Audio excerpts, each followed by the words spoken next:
اخر رقم 356. يلا تكفى ناطرك، ها بشرني. يلا ماشي.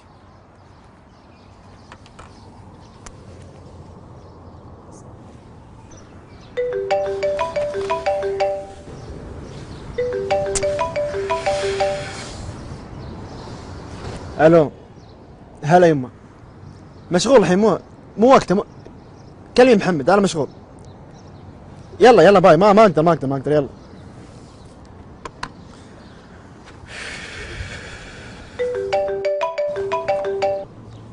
الو، هلا والله.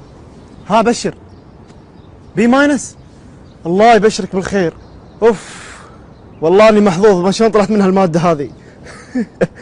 اي يبا، لك البشاره لك البشاره. اي خلاص ماشي. اليوم العزيمه، اليوم ان شاء الله. يلا.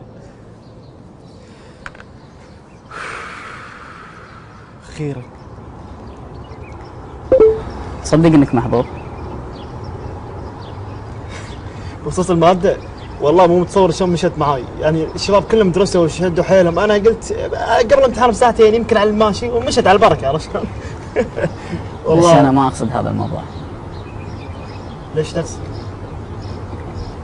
امك تدق عليك. إيه؟ تعرف يعني شنو امك تدق عليك؟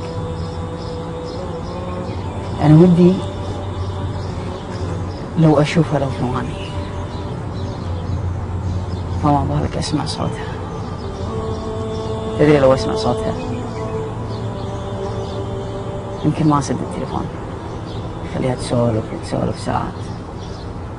يمكن انت ما تحس باللي انا احس فيه الحين،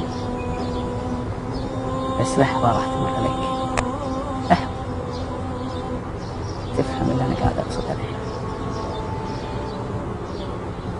وقتها ما راح تستانس ولا تفرح انك جبت بي بالمادة، بالعكس راح تفرح اللي دق عليك طلبات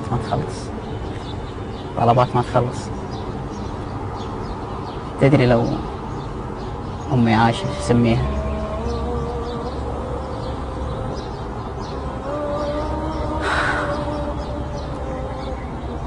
اسميها اغلى ما بالكون. ما اقدر اوصف لك شعوري، شنو اقدر اسميها. الفرحة مو بالدرجة، الفرحة ان امك دقت عليك. انا بعطيك نصيحة واحدة بس. انا عندي باب من ابواب الجنة تسكر، انت لحق على بابك قبل لا تسكر، بعد عمر طويل ان شاء الله.